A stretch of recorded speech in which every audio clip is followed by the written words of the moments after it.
Let's go to Rome now. We talked to the United Nations, Abdolreza Abbassian, about food. Good morning, sir.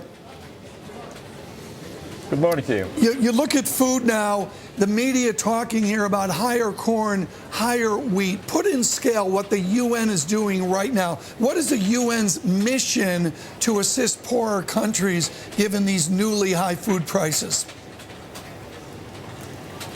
Well, prices are extremely high. Corn prices are as high as they were basically in October 1974. So this is as high as we have. And 1973-74 is known as the food crisis, probably the most important food crisis we've had.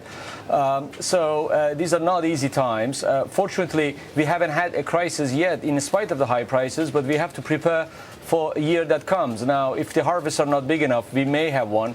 There are, UN FAO, Food and Agriculture Organization, has long-term programs. These are basically assistance to countries, helping them with policy, with measures which actually prevent shocks to their food system when times like this happen.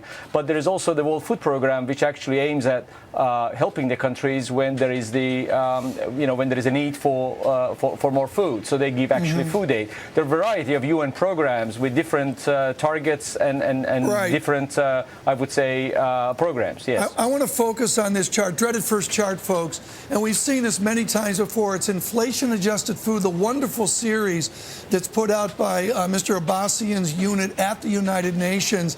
The silent protest of high food prices. I would suggest, sir, that there's a lot of visible protest, but there's quantum more quiet protest as poor people around the world deal with these food prices. How do they deal with higher corn? Do they eat less, or do they substitute to something else? Well, this is an important question. When we're talking about corn, obviously the substitution is not so big. I mean, a lot of the corn is gone actually for animal feed. Usually you have this problem with wheat and rice. Now, wheat prices are also high, but rice prices is not. It's about half as high as it was 2 years ago. So there is, on the consumption side, there is always a substitution, but to a certain level. The more important question is to ask is, which commodity you're going to produce more, and how you're going to do that. So, for example, if the corn market is right now very tight, which it is, and in the US, which is the biggest producer, we're going to produce more corn, are we going to do this at the expense of other crops, which obviously we have to? For example, we have to reduce the production of soybeans. And this is where the problem comes, and this is where you could have actually increase in the corn price, and that increase will spill over to the other commodities. This is really about resources, and how you're going to actually use those resources to the best. You mentioned rice, and your colleague David Daw has been adamant that rice is actually in pretty good shape. Here's a chart, folks. We've shown it before, and the math here is a little squishy.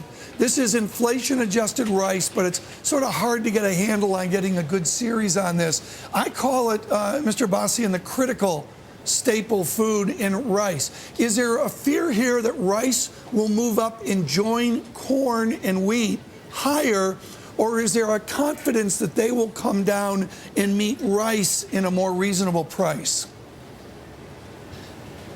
I think if we were living in a world of one commodity, rice, my answer would be no, we are in a very comfortable situation. Unfortunately, we are not.